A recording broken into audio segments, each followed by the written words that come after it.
Pedal, you can see it's doing nothing, it's absolutely dead. There's 3 nuts there and a bracket. I've already took the bracket off. It goes there and it goes across the clutch pedal. The 3 nuts, I've took 2 of them off, I've left 1 on. 13mm nuts.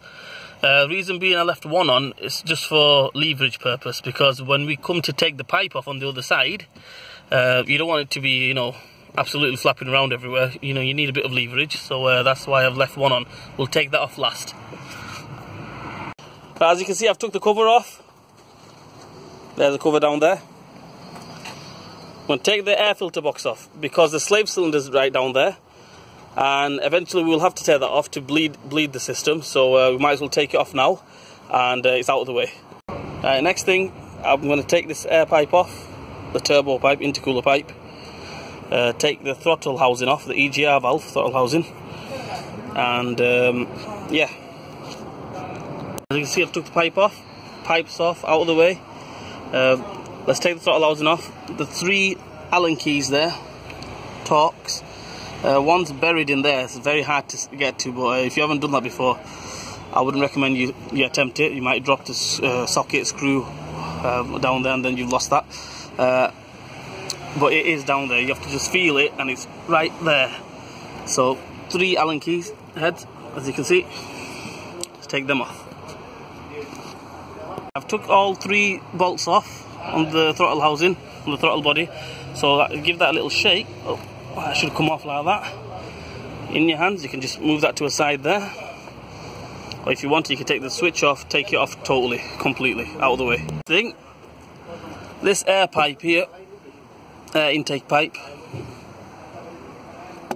this one here, the one I'm pointing at now, that needs to come off, or at least you need to move it out of the way, because it really gets in the way when you're trying to take the hydraulic pipe off on the master cylinder. So it's got 2 star Torx on it, 1 down here and 1 here, as you can see. Take that pipe off and that should move out of the way. I normally just move it out of the way, because to take it off you need to take it off from the turbo, which is very, very hard to take off. I mean, it's easy to take off, but it's very hard to put back on, so I'll just take them 2 bolts off and it should just move out of the way.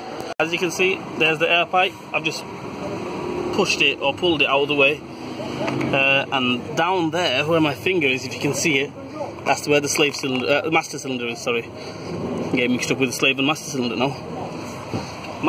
Slave cylinder's down here, master cylinder is down there, so that needs to come off. There's the hydraulic pipe I've been talking about before. Let's take it off.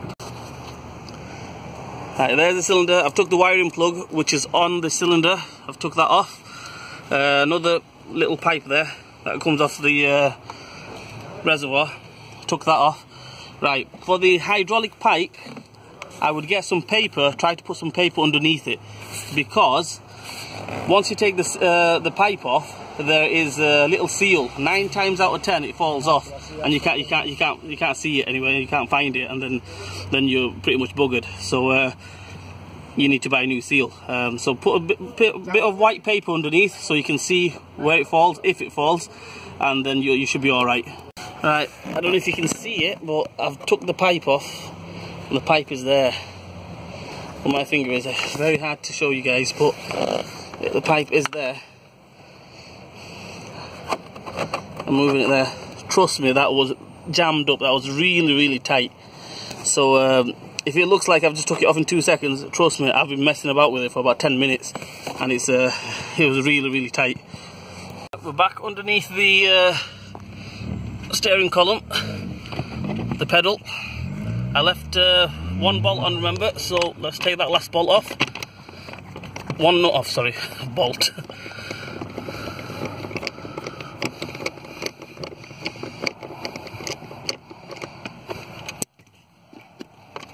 Very hard to do it with 1 hand and holding the camera up with the other hand, but I'll try my best.